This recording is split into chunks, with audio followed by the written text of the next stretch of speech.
श्री गणेशाय नमः, श्री कृष्णाय नमः, श्री सरस्वत्यै नमः। देखिए, आज आपको श्रीमद् भागवत महापुराण के 10वें स्कंद का 60वां अध्याय श्रवण कराता हूँ। आप प्रेम से मन लगाकर श्रवण कीजिए।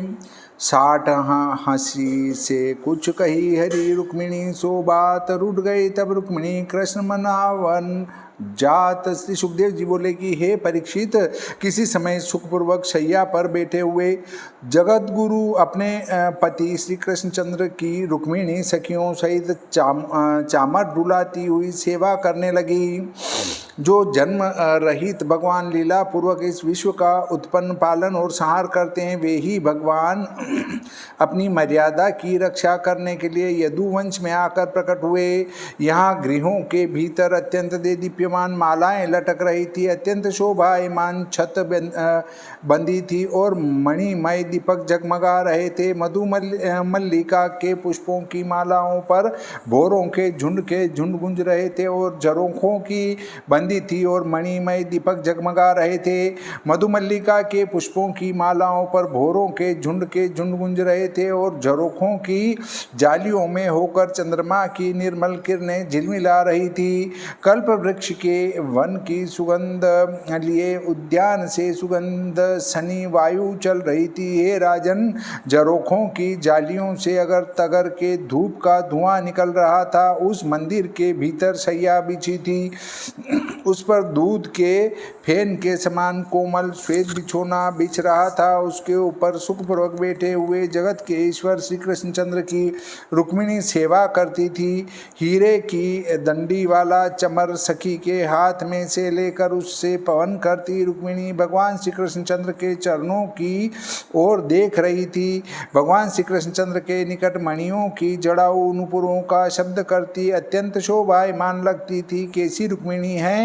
उंगलियों में मुंदरी पहने, कलाइयों में चूड़ी व कंकण पहने और हाथ में बिजना ले रहे हैं। साड़ी के छोर से ढके जो स्तन उनकी केसर से रंगा हुआ अरुण जो मोतियों का हार और कटी में पहने हुए जो अमूल्य मेखला उससे शोभायमान हो रही थी।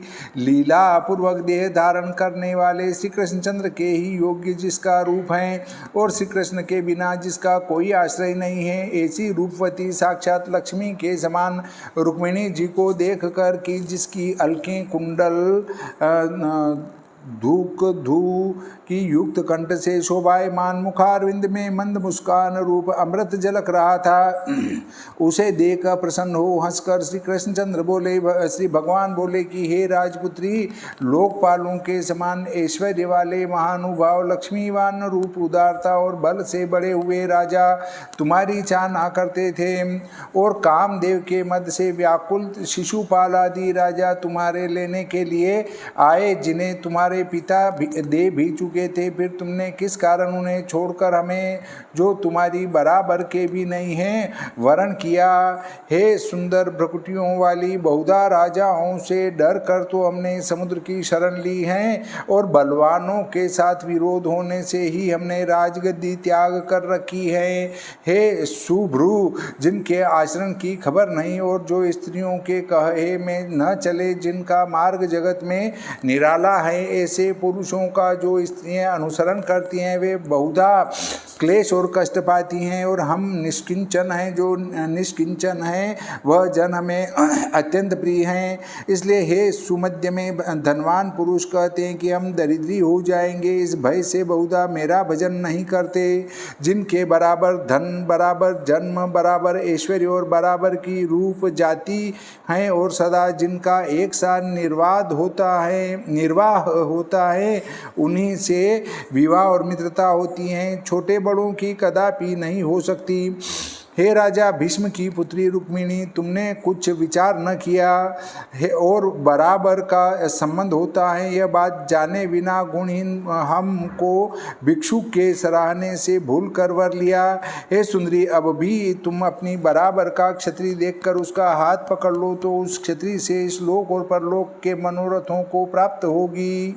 तब रुक्मिणी ने कहा कि आप मुझे क्यों ले आए? श्री कृष्णचंद्र ने कहा, वामोरु शिशुपाल साल्व जरासंध दंतवक्रादि समस्त राजा हमसे शत्रुता रखते हैं और तेरा भाई रुक्मी भी वेर करता है। हे मंगल रूपिणी, पराक्रम के मद से अंध गर्व वाले राजाओं का गर्व दूर करने के लिए और दुष्टों का तेज हरण करने के लिए मैं तुम्हें हर लाया था। यह एक शंका उत्पन्न होती है। श्री कृष्णचंद्र ने रुक्मिणी से कहा कि तुम हमको छोड़कर और कोई दूसरा पति कर लो। ऐसा मूर्खों और अज्ञानियों की नाई कुवाक्य भगवान तो अपनी लक्ष्मी को कभी नहीं कह सकते, न कभी कहा, फिर इस अवतार में क्यों कहा। जो कोई कहे कि रुक्मिणी का मान भंग करने के लिए यह वचन श्री कृष्ण ने कहा, तो कृष्ण के सामने तो रुक्मिणी ने कभी मान भी नहीं किया, फिर ऐसा खोटा भगवान ने रुक्मिणी से क्यों कहा। उत्तर है कि श्री कृष्ण ने समझा कि कलयुग का राज्य थोड़े ही दिनों में आने वाला है। यह जान कर संसार के कल्याणार्थ और कलयुग की स्त्रियों के मान भंग करने के लिए रुक्मिणी से ऐसा अनुचित वाक्य कहा कि स्त्री का अभिमान भंजन करने वाले मेरे इस वचन को कलयुग में जो कोई स्त्री पुरुष सुनेंगे, वह स्त्री भी डरेगी और वह पुरुष भी डरेगा और कहेंगे स्त्री पुरुष का प्रेम सबसे बड़ा है। देखो, तुम बात पर रुक्मिणी को भगवान ने त्यागने के लिए हंसी की थी, तो भी रुक्मिणी प्राण त्यागने के लिए उपस्थित हुई। ऐसा विचार करके स्त्री तो अपने पति से प्रेम करे और पुरुष स्त्री से प्रेम करे, इस धर्म से दूसरा कोई भी बड़ा धर्म नहीं है। कलयुग के जीव ऐसा मान लेंगे, इसलिए कृष्णावतार में लक्ष्मी जी को कुवाक्य श्री कृष्ण ने कहा, कुछ छल से नहीं कहा। हम घर और देह में उदासीन हैं, हमको स्त्री पुत्रों की चाहना नहीं है, क्योंकि आत्मा के आनंद से सदा परिपूर्ण और ज्योति के समान साक्षी मात्र क्रिया रहित वर्तते हैं। श्री सुखदेव जी बोले कि कुरुकुल भूषण परीक्षित रुक्मिणी का मान हरने वाले और जो आपसे कभी अलग न हो, इसलिए आपको अपना प्राण वल्लभ जानने वाली रुक्मिणी का गर्व दूर करने के लिए इतना कहकर भगवान श्री कृष्णचंद्र चुप हो गए। इस प्रकार त्रिलोकी के ईश्वर पालन करने वाले अपने प्यारे श्री कृष्णचंद्र को का जो पहले कभी न सुना था, ऐसा कटु वाक्य सुनकर हृदय में रुक्मिणी जी कांपने लगी और भयभीत हो रुदन कर के बड़ी चिंता करने लगी। नख की अरुण कांति वाले सुकुमार चरणों से पृथ्वी लिखने लगी। आंखों में अंजन लागने के कारण श्याम आंसू बहने लगे। उनसे केसर युक्त स्तनों को भिजाती नीचे को मुख किए अत्यंत दुखित हो वाणी रुकने से रुक्मिणी व्याकुल होकर चुप हो गई।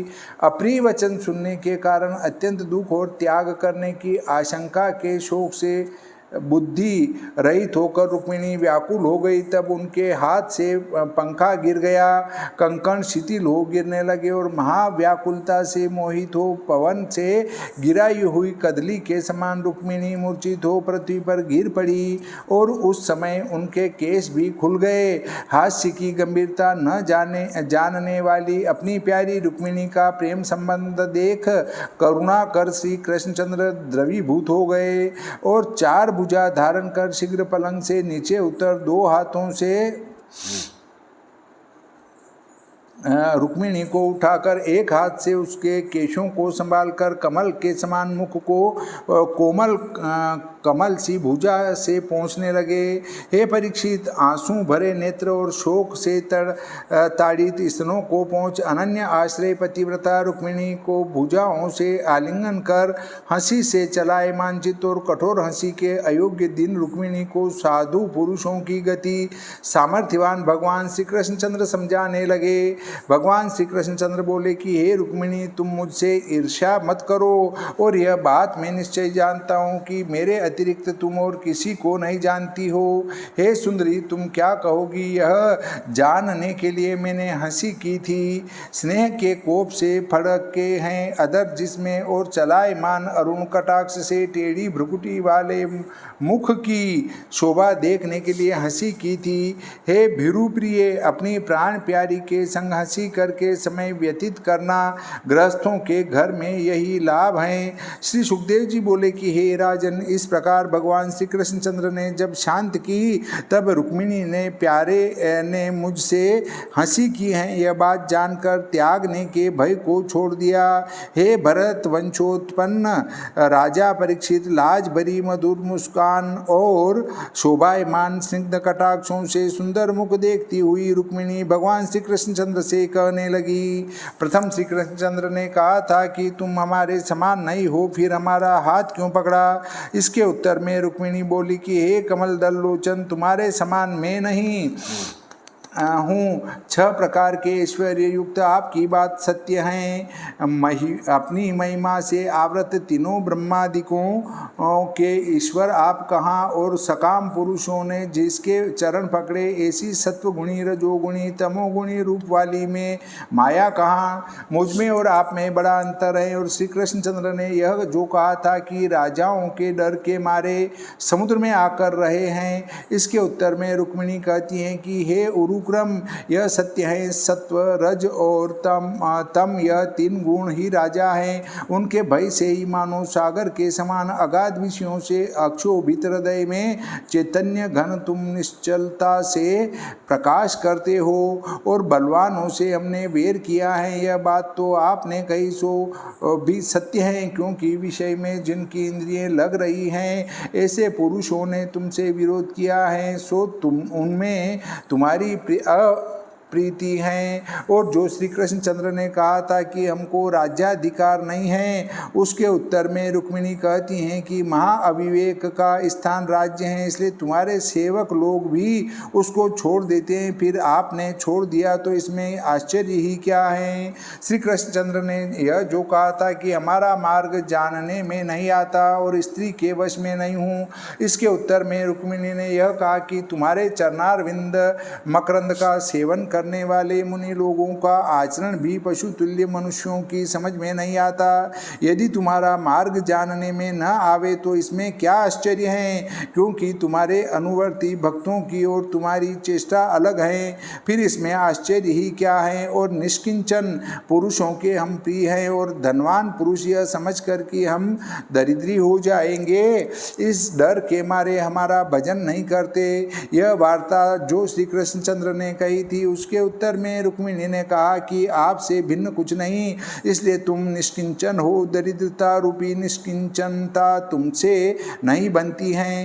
प्रजा लोगों से भेंट लेने वाले ब्रह्मादिक देवता आपको भेंट देते हैं, और जो आपने कहा कि हम निष्किंचनों के प्यारे हैं और वे मुझको प्रिय हैं, सो भी सत्य है, क्योंकि जिसको किंचित भी देहाभिमान नहीं है, ऐसे ब्रह्मवेता और ब्रह्मादिकों को आप प्यारे हैं, वे आपके प्रिय हैं। और जो आपने कहा कि धनवान होकर हमारा भजन नहीं करते, ये बात भी सत्य है, क्योंकि धन पात्रता के अभिमान से अंधे लोग काल स्वरूप आपको नहीं जानते, इसलिए वे इंद्रियों को तृप्त करते हैं। आपका भजन कैसे करें? जिनका बराबर का जन्म है उनसे विवाह और मित्रता होती है। यह जो श्री कृष्णचंद्र ने कहा था, सो इसके उत्तर में रुक्मिणी कहने लगी कि हे पूर्ण स्वरूप, तुम संपूर्ण पुरुषार्थ और परमानंद रूप हो। सुंदर बुद्धि वाले मनुष्य तुम्हारी प्राप्ति के लिए सब वस्तु त्याग देते हैं। हे प्रभु, उन पुरुषों का और तुम्हारा सेव्य सेवक भाव है। सुख दुख से व्याकुल व परस्पर प्रीति की ग्रंथि बांधे हुए पामर स्त्री पुरुषों के योग्य नहीं, और भिक्षुकों ने झूठी बड़ाई की है। यह जो श्री कृष्ण चंद्र ने कहा था, उसके उत्तर में रुक्मिणी ने कहा कि सबको अभय दान देकर सन्यासी और मुनिजन आपकी सराहना करते हैं। और यह जो आपने कहा कि तुमने बिना जाने हमें वरा, सो यह ऐसे नहीं है, क्योंकि आपको जिसके लिए सब वस्तु प्रिय लगती हैं, उस जगत के आत्मा रूप और अपना स्वरूप देने वाले आप हो, इसलिए आपको वरा और भूल कर वरा, यह आपका कथन ठीक नहीं, क्योंकि औरों की तो बात ही क्या है।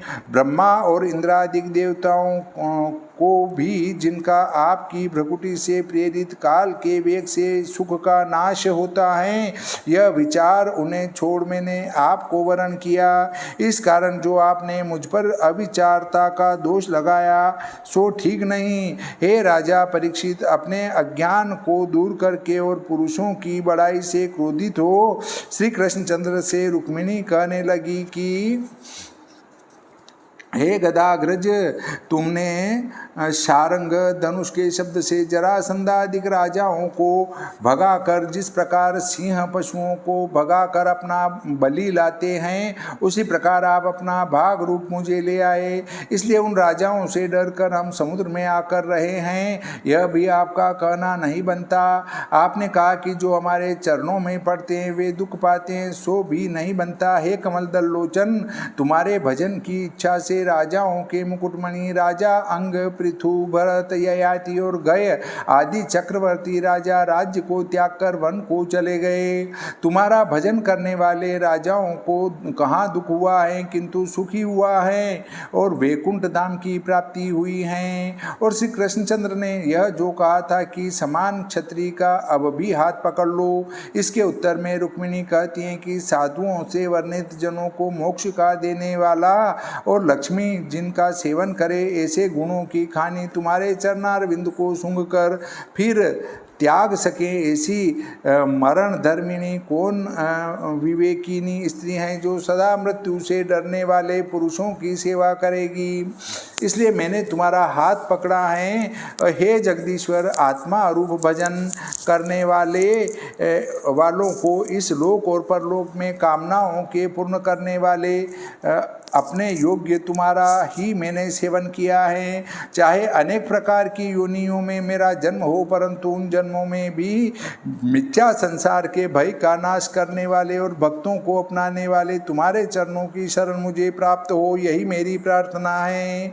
हे शत्रुदमन, हे अखंड रूप, आपने कहा कि बड़े बड़े वैभव वाले राजा आपकी इच्छा करते हैं थे, सो उन्हें किस लिए छोड़ दिया। यह आपका कहना असंगत है, क्योंकि आपने जो राजा बताए हैं वे कैसे हैं कि जो स्त्रियों के गृहों में गधे के समान केवल भार उठाने वाले, बैल के तुल्य सर्वदा केश उठाने वाले, श्वान की नाई अपमान पाने वाले, बिडाल के समान कृपण और क्रूर सेवक की भांति पराधीन हैं।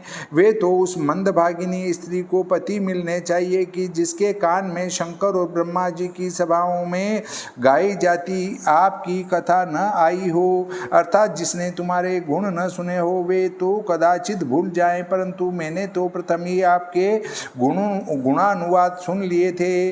और जिस स्त्री ने तुम्हारे चरणारविंद की सुगंधी नहीं सूंघी है, वह स्त्री जीवित ही मृतक पुरुष को पति मान कर भजे, जो कि बाहर तो चर्म, नख और केश इनसे ढका है और भीतर मांस, हाड़, रुधिर, कीड़े, विष्ठा और कफ और वात पित्त से भरा है, उसे अपना पति मानकर कौन सेवन करे।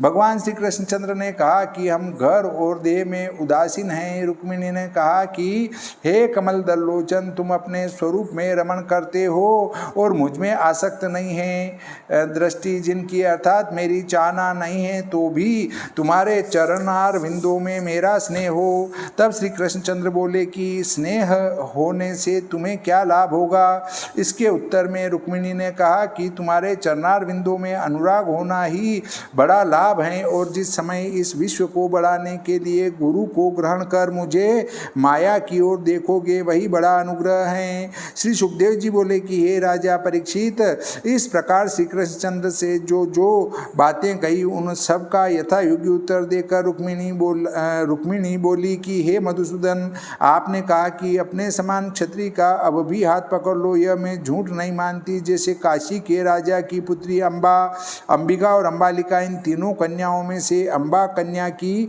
शाल्व राजा से जैसी प्रीति हुई, उसी प्रकार मेरी प्रीति आप में हुई है। और हे अच्युत, विवाहिता व्यभिचारिणी स्त्री के मन नवीन पुरुषों में जाते हैं। ऐसी बहुत कथाएं हैं। विवेकी पुरुष इस प्रकार की खोटी स्त्रियों को अपने घर में नहीं रखते हैं, यदि रखे भी तो इस लोक और परलोक से भ्रष्ट हो जाएं। श्री कृष्णचंद्र बोले कि हे रुक्मिणी, तुम्हारी बात सुनने के लिए मैंने ऐसी बातें कही थी और मेरे वचन का जो जो उत्तर तुमने दिया सो सब सत्य है। हे भामिनी, हे मंगल रूपिणी, जिस जिस वस्तु की तुम चाहना करती हो सो सो मुझ में एकांत भक्ति होने से तुमको प्राप्त ही हैं। हे कल्याणी, को मुक्ति पर्यंत तुम्हारे सब मनोरथ प्राप्त होंगे। हे निष्कलंक रुक्मिणी, तुम्हारा पति पर प्रेम और पतिव्रतापन हमने भले प्रकार जान लिया, क्योंकि हमने यद्यपि वचन कहकर तुमको चलायमान भी किया, परंतु तो भी तुम्हारी बुद्धि मुझसे चलायमान नहीं हुई। विषयों में आत्मा और मन लगाए जो पुरुष तपस्या और ब्रह्मचर्य करके स्त्री पुरुष भोगार्थ सुख के लिए मेरा भजन करते हैं, वे मेरी माया से मोहित होकर भूल रहे हैं। हे भामिनी, मोक्ष सहित संपूर्ण संपत्तियों का दाता मुझे पाकर भी जो विषयों की चाहना करते हैं और मेरी चाहना नहीं करते, वे पुरुष अभागे हैं, क्योंकि विषयों का सुख तो कुत्ते और शुक्रों की योनि में भी मिल जाता है। विषयों में मन रहने से नरक होता है। हे घर की महारानी, संसार की छुड़ाने वाली, चाहना रहित मन की वृत्ति जो तूने मुझ में लगाई, यह भली बात है। खोटे अभिप्राय और अपने प्राणों का भरण पोषण कर और को ठगने वाली स्त्री के मन की वृत्ति मुझ में नहीं लगती है। हे प्राणेश्वरी, 16,108 महलों में तुम्हारे समान प्यार करने वाली में और स्त्री नहीं देखता, क्योंकि विवाह के समय आए हुए राजाओं को त्याग कर मेरी ओर देख पाती लिख कर मेरे पास ब्राह्मण को भेजा। युद्ध में तुम्हारे भाई को जीत उसका सिर मुंडकर विरूप कर दिया था और अनिरुद्ध के विवाह में चौपड़ खेलते खेलते उसे मार डाला। यह भाई का दुख हमारे त्यागने के भय से तुमने सहन कर लिया और मुझसे कुछ न कहा। ऐसी तुम्हारी बातों ने हमको वश कर लिया है।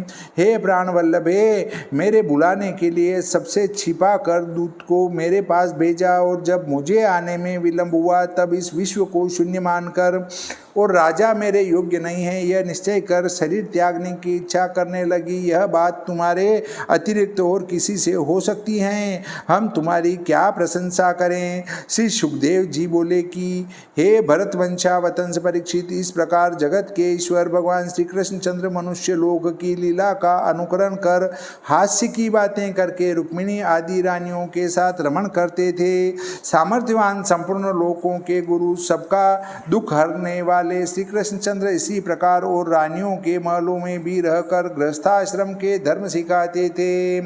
श्रीमद्भागवते महापुराणे दशम स्कंदे उत्तरार्धे भाषाटीकायां कृष्ण रुक्मिणी संवाद वर्णनम नाम षष्ठीतमो अध्यायः। श्री सरस्वती मैया की जय, श्री गणपति जी महाराज की जय, श्री कृष्णचंद्र भगवान की जय, श्री रामचंद्र भगवान की जय, बजरंग बली की जय।